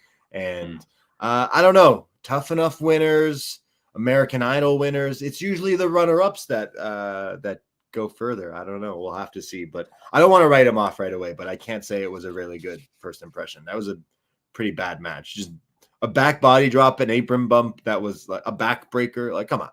It was very basic. Gotta do something. Something impressive. But anyways, someone in the chat, Job Knobley, says Jasper Troy is a poor name out of the name generator. That too, I'm not saying it's bad, but it does remind me of Casper, and it does remind me of Face Off, Nicolas Cage, Castor Troy. But we see a commercial for Cody. What do you want to talk about with Brandy? Shout out Brandy. We miss you, Brandy. We have No Quarter Catch Crew backstage. Charlie talking to Miles, Tavion, and Ren. And Charlie's like, hey, you guys did good in your singles attempts, but ultimately you failed. And I guess you guys need to focus on making this group strong again. So, no more singles matches. And Miles is like, excuse me? Did I hear you correctly? I proved I belong at Battleground in the title scene. And you're trying to put me back in the corner, back in my shell. And Charlie says, yeah, well, you proved your inexperience. And Miles says, well, Charlie, what if I beat you? And Charlie says, beat me? Oh, yeah, is that what you think? And he says, if I beat you next week in a match, you let me go. And Charlie agrees to this, but says we're going to make it my kind of match, a rounds match. And it is official next week, Miles Bourne versus Charlie Dempsey, a rounds match. And if Miles wins, he is free to leave the No Quarter Catch Crew, which we learned at this exact moment is keeping him there against his will. So very excited about this next week. Do we see Miles leave the crew? I don't think yet. Like, I think if you actually want to have Miles and Dempsey have a bit of a story and a bit of a feud, I would have Dempsey, you could always do the thing. It's rounds, so it's essentially like 2 out of 3 falls, right? So you could do the old trick of Dempsey getting disqualified 1 fall to like eventually win it and do something quite dastardly to keep Miles Bourne. I think you can stretch this out then, and then Miles eventually getting that win on a bigger show to be free of the NQCC. Yeah, because like if you take Miles out of it, where do we just go with Miles? He just got his big break and lost it. It would be cool to keep them together, but it's just funny the way do they like we've done this in other wrestling where it's like, yeah, I don't want to be with you guys anymore, so I want to leave. Nah, you can't. Why? Because you're part of our no quarter catch crew. Because there's no quarters, man. Yeah, there's no quarters allowed, and we catch things here. So we're gonna see them catching some graps next week. I'm excited to see this. I want to see more of Charlie. I like this whole group. I like everyone involved in this group. The Miles match at Battleground was fun. I don't think it got to maybe a whole other level, but maybe even Oba isn't even at that level, honestly, quite yet. But I'm excited to see with some of these no quarter catch crew guys, and especially this match. I don't like rounds matches, but I'll give it a whirl. I mean, if he really wants to leave, he should just touch Ronda Rousey's track pants string, right? Like that's a surefire way out of the NQCC. Yeah, exactly. There's lots of ways you could fight people, you could punch people, all sorts of stuff. Well, we go to Ethan Page, the new North American champion. He's in the ring, all showered and dressed nice since winning this title. He says, I know I just won this, but I can't wait. I need to celebrate because I'm so happy that I'm a North American champion in NXT. And he wants to know who he's facing at Worlds Collide when Javon Evans comes out and says, I'm still waiting for you to pay for that jaw injury from a few months ago. Wow. Just not something here as a Canadian that I think about. Health insurance and all that kind of stuff. He says, though, we have history, and I think that I deserve a shot against you for your North American title. And Ethan's like, you want a shot? Come on, you're not even from AAA. Why are you asking for a shot? And he says, well, I'm not the only one because there's someone else who's also pretty bouncy. And it cuts to Laredo Kid. I think we kind of called that this would be a pretty sweet match if we got this guy involved with Javon. Laredo Kid's in the crowd with his mask and a nice suit and says, thank you, Javon, as he gets Laredo chants and says, he is the most complete luchador you'll ever see in AAA, and says that I want a shot at the North American Championship. And Ethan Page is like, yeah, okay, pal, whatever you say. But there's one more person, says Javon, as Rey Fenix comes out and says, it's great to be here at NXT, but it's not going to be a triple threat. It's going to be a fatal four-way. Ethan Page, Laredo Kid, Javon Evans, and Rey Fenix in a fatal four-way for the North American title at Worlds Collide. The match is set, and that should be a pretty crazy match. That sounds absolutely nuts. I am very excited for that. I think that sounds crazy and could be a show stealer. Absolutely. Ethan Page is going to play base god in this match. Ethan Page is going to be base king here because these guys are going to be flying around. Who knows what kind of spinning variations Javon Evans, Laredo Kid, and Rey Fenix. I'm kind of like, oh, wait, we're bringing Rey Fenix in, who hasn't had the best introduction to WWE, but like the talent will rise. We know he's so good that it'll eventually click. But Javon versus Rey Fenix one-on-one would be the like craziest one-on-one flippy style match in WWE. But having all three of these guys with Ethan Page, I think will make for a really good styles clash of all three flying around. Ethan Page sneaking in at the win at the end to keep his title, I think. But this is definitely a match that has my attention. Yeah. This show just looks great. I'm super excited for this show, and this match sounds really interesting. And it's just cool, as I said, like this kind of weird melting pot. You've got main roster, you've got AAA, you've got Ethan Page, who I know he's been in NXT a year now, but wasn't that long ago he was working somewhere else as well. So AEW Dark World Collide. Yeah, it seems really cool. I'm looking forward to it. So that match is set. We see Ava backstage with Mr. Stone and Stevie. Ava says that she's excited to have Rey Fenix. She wants talent from everywhere to be on this show, and says that she knows what they're talking about, though, that Sean Legacy will face the winner of that match. Remember, Sean Legacy won a match. Won that match. Yeah, so he should have been added to that match, but regardless, we'll see him get a title opportunity. And then Stevie says, hey, tomorrow night on Tubi, they're really trying to hit you over the head with promotion of stuff that's against other company stuff, because they're really telling me to watch Tubi now tomorrow at 8. I mean, they're promoting their own shows. Like, why wouldn't you? Like, it's just funny. We already got that. We don't necessarily hear them really try to hit it over the head about the Tubi stuff, but I love Tubi personally. They mention it every week on NXT. They do. They say they do it like this though, where she's telling us like you got to watch. They're having a women's. Well, it's their women's championship match. Yeah. Wendy Chu, Kylie Ray. Very excited. I haven't checked enough of it out yet, but it is cool that they have a show on Tubi because it is a free streaming service. We see Tatum backstage. She's sad. She says, "What am I going to do?" When Zarya and Sol Ruka are there, they say, "We don't know you like that, but we hate to see you like this. And we are more alike than you think."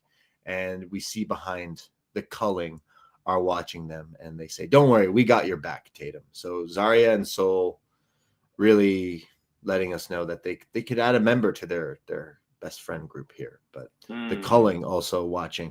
I don't know where we go with they Tatum. love these they love these shots of people just in the background watching, not drawing attention to them. It's the Sean Spears doing the like evil villain, like Birdman, putting the hands together, like yeah. I mean, I'd say that they try to recruit Tatum. Like, she is a character that does make sense with their group. You know, he's finding all these lost souls and bringing them in. But again, it goes that thing. What? So you put her in a tag team with Izzy, and there's no women's tag division. But I don't know. I'm not enjoying the Zarya Soul stuff as it is. I don't particularly find the inclusion of Tatum particularly interesting. And I don't find the culling interesting. So like any iteration of I don't know where we go with Tatum, to be honest. But yeah. We get advertisement for next week. Santana versus Trick plus Charlie versus Miles in a rounds match. And I'm sure some more matches to be added throughout the week. But we go to our main event of the evening. NXT women's title on the line. The champion, Stephanie Vaquer, defending against Jacy Jayne, who comes out with Fallon Henley, with Jasmine Nix, who is back here. The three of them all here together. Right away, Jacy Jayne attacks. They all go on the attack here. Everyone's fighting. And we see Stephanie goes for the Devil's Kiss early, but Jacy blocks it. That's just every Stephanie Vaquer match going forward now is the first attempt right away, and then it's blocked for a bigger reaction later. Jacy hits a low super kick to the face. This looked like it really connected. Ouch. This is when the AAA stars, Delise and Tormenta, show up here. But Lola Vice comes to scare them off and keep it a fair fight as we go into picture-in-picture. Jacy's in control. She hits a PK off the apron. Back in the ring, they both run at each other with running face busters. They're both down, but they get back up. Stephanie sends Jacy to the corner, hits a Meteora for a near fall. Jacy gets back up, hits a Shining Wizard for a near fall here. And then Jayne gets dropped face first on the outside. And then Fallon is up there trying to get involved. She's yelling, and Nix is yelling, and Jacy's yelling. It looks like Fatal Influence is about to implode here when they shove Nix, and Nix kind of like runs away, runs around the corner of the ring. This allows finally for the Devil's Kiss to get locked in from Stephanie on Jacy in the ring. The crowd go wild. Booker goes wild. Eventually, there's the 619, but then Jacy is in the ring and hit with the 619. But again, Fallon with the distraction here. There's a whole lot of distraction, whether it's Jasmine Nix, Fallon Henley, which causes a huge hit from Jacy connecting with the rolling elbow, the rock and roll elbow. So you had Fallon hit her 619 round the ring post to Stephanie first as the ref was distracted. Did not see it. And then in the ring, Stephanie turns around to the rolling elbow.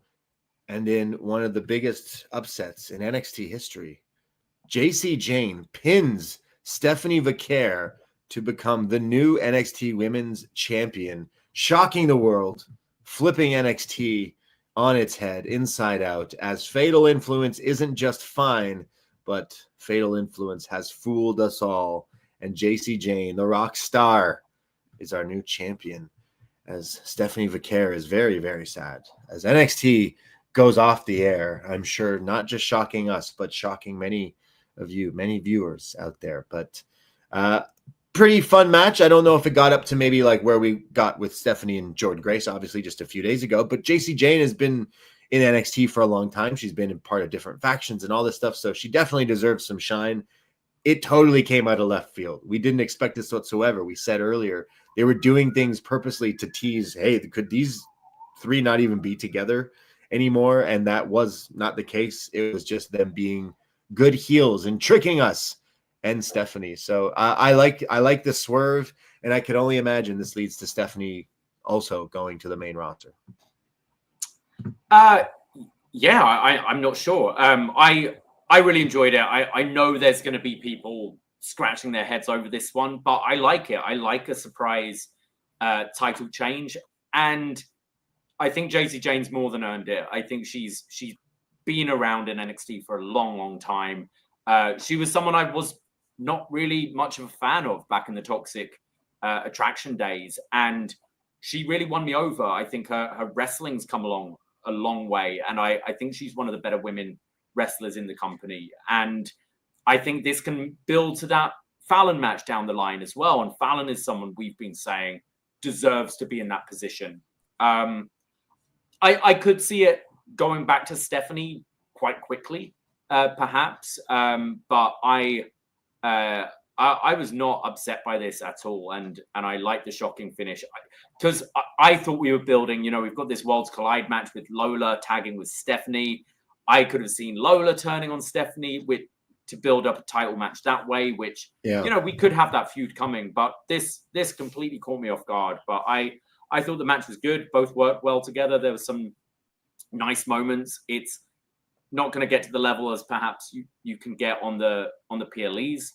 But yeah, I wonder if Stephanie is main roster bound yet. She has obviously had a few Raw appearances already. We did just move up Julia and Roxanne. And I mean, with Evolution around the corner, I imagine she's going to be factored in pretty big on that as well. But I don't know. I don't know what's next, but I'm looking forward to see where we go. And I was pretty happy with this result, to be honest. I'm maybe not as high on Jayne as maybe you are, but like this is an opportunity where she could definitely show what she's capable of. I didn't necessarily love this match too much, but I love that it was a shocking kind of twist. I do think Stephanie should go to the main roster. I'm kind of confused because like, wouldn't you just have Grace take this title? And we were kind of contemplating that maybe you have Grace turn heel and then be this like, heel dominant juggernaut kind of gimmick and character. But I'm not quite sure because now what do you do with Grace? Do you have Grace versus Jacy down the line? But Grace couldn't even beat Vaquer, so it's a little tricky. So maybe Vaquer is going to main roster. I think this would be an indicator that she is, considering she just feels like one of the hottest stars in WWE. Full stop. I was definitely swerved here from this. Yeah, my main thing is, I mean, I think she's very much main roster ready. Just like there's only so much TV time, and there are a lot of women on the main roster, and there's a lot of stories going on, and a lot more. You're competing against a lot more for TV time, and I wouldn't want to see her rushed up and it kind of being swallowed up, or in her coming up, you losing focus on Julia and Roxanne or something like that. So as long as they've got a plan with her, I'd be happy. But I feel Jordynne Grace is going to stick around in NXT for a while. So I think you can build to that and have her eventually win, whether it's against Jacy or someone else down the line. But yeah, 2 title changes here on NXT, the Battleground Fallout, but they treated it like a pretty big show. I mean, this was supposed to be for Tampa. Remember, this was the canceled show that originally was supposed to be Tampa. I mean, they did a pretty good job of keeping it flowing, whether it's continuing with the Trick and TNA story with Mike Santana, having Mike Santana wrestle, having Ethan and Ricky open the show in a pretty violent match with a title change, and then having Stephanie lose the title too in a pretty shocking twist. So like a pretty overall decent episode. I still coming off of where we are with like the TNA stuff. And I think still the main thing is where are we going with like Obafemi? And as much as I like the Miles Bourne story, I do still feel like the men's side of NXT is lacking in something. Yeah, I It's agree. something is missing. I'm not quite sure if it's because we just have Oba as champion where no one is believable to beat him. I'm not quite sure what it is, but there's something missing in NXT. I didn't hate this episode by any means. I thought there was some good stuff on it, but I'm still not feeling like this is super This is like, getting me excited and can't wait for the next kind of thing. I feel like we're in this weird period. Maybe it's because of the worlds collide. Whereas when that show comes, it should honestly deliver. It should be a really awesome show with good wrestling. So I guess I'm just looking forward to that show. But overall, they shocked me with 2 title changes on this show. So good. Yeah, stuff. I enjoyed the episode. I agree with you about the men's main event scene. It is still a bit of an issue. And I think once that's fixed, I think that the show overall will feel a lot more complete. But women continue to kill it on this show. I really enjoyed the opening match on this week with Paige and Saints. And it was newsworthy. I thought it was a good edition of NXT. So there you go. That was NXT from May 27th. That's what we thought. We have a Facebook page. You can like Poisonrana Pod on Facebook, but we have a group that you can join where we post up fun things and feedback threads and tadpoles and so much stuff. I see some comments here from Manny from Pacoima who writes in. Oh wait, was he writing? That was for last week. Oh no, am I reading the wrong one? I've got it here. I can start with Dave from Kansas City, who says, I thought tonight's episode was pretty solid, especially coming off a good Battleground show. I'm a little surprised Santana vs. Trick for the TNA title is already happening next week. Do you guys think it will be a non-finish and they are going to set up a rematch for the next TNA pay-per-view? Yeah, we kind of talked about that. I feel it being a bit of a schmoz. He goes on. Also on the topic of TNA, I see some people say this might be the beginning for bigger TNA versus NXT storyline. I do know there is a rumor that Survivor Series won't have War Games this year. So is it possible that they bring it back to NXT for a Team TNA versus Team NXT War Games match? Yeah, I love that idea. I think that sounds great. He goes on. We saw the debut of Jasper Troy, and I'm not exactly sure what they are seeing in him. I don't want to write him off already because he obviously has some potential being such a big dude, but throwing him into the deep competitive waters of NXT might be doing him a disservice. I think it would have made much more sense to start him out on Evolve, where they can really mold him, because compared to Obafemi, he just doesn't have the presence or charisma. As for the main event, I really liked it. Vaquer has gone really over in such a short time that I think it's fine for her to lose the NXT Women's title, because I think she's bound for the main roster sooner than people think. I like that Jacy Jayne won the title in a rare surprise result, because along with Fallon Henley, they have both been underappreciated backbone of the NXT Women's division for a few years now. Thank you, Dave. Oh, I can't hear you, Braden. Was Dave from Kansas City? Have you written in before? Because that might be a first time, long time. Yeah, that's potentially a first time, long time. Dave from Kansas. If you have written in the past, I'm sorry, but we haven't done that in a while. So thank you for writing in. Shout out Kansas City. We also go to Frank, the BD champion. Fire Frank says, did Fenix say he's bringing the fire to Worlds Collide? He did. Yes, Frank. Good thing you caught that. He says, cool. I hope he's paying for my flight as well. Jokes aside, that's going to be a wild 4-way match. Not a hangover episode this time. 2 big title matches and 2 shock title changes. Wonder if this just continues the Paige Ricky feud, or does it free up Ricky to go into the NXT title scene? And speaking of freeing up, one has to wonder about Vaquer's future after Worlds Collide. As for Jacy, as someone who's been following her career since her days in Shine Evolve as Avery Taylor, I'm happy for her. I guess fatal influence like Fraxium is fine. Tony not trusting Luca, and for good reason. Stacks let him go. I don't know about that. Trick getting into the Santana match right away is interesting. I thought Santana winning the title would be saved for Slammiversary in New York. And sorry, Davey's messaging me while you ruined it, Davey. You ruined my fucking comment because you popped up in a chat. Either way, he says, I'm glad Briggs got his friend back after a sad couple of weeks. All in all, entertaining episode, moving step forward, Worlds Collide and beyond, with some shocking moments we didn't see coming, which is kind of nice. Sorry, I was reading on Facebook and one of our chats popped up halfway reading that. Also, thank you, Frank. We have a super chat from Kylie Coyote. Hope hope I said that right, who says, with Vaquer losing the title, it's obvious Stephanie versus Io as the main event of Evolution 2. And I've been saying that, yeah, that would totally be the main event. I would go after that Raw match. It just wet your whistle for what we could get out of these two. So let them wrestle an Iron Man hour-long match for all I care. That's what I would love to see, because those are the two best women hooping right now in between those ring ropes. Thank you for the feedback. Thank you for the comments as well in the YouTube chat. Appreciate the love. Yes. Well, that brings us to a close tonight. We will be back on Sunday at 2 p.m. chatting about everything else in the world of wrestling that we haven't covered this week. As we said on the Patreon this week, Champ is Here, episode 9 coming out with Benno and Hamflet. Go and check that out. And you guys have a great rest of the week. Absolutely. Poisonrana, Instagram, Twitter, Blue Sky, all that fun stuff, as well as Facebook and Patreon. Give us a follow if you haven't already, and check us out. We'll be live Sunday. We'll be live next Tuesday right here after NXT. Will we have a new TNA champion? I guess we'll find out. Appreciate everyone in the chat. As always, take care. Goodbye. Be safe. And shout out the Lemon Pepper Stepper. Ahoy!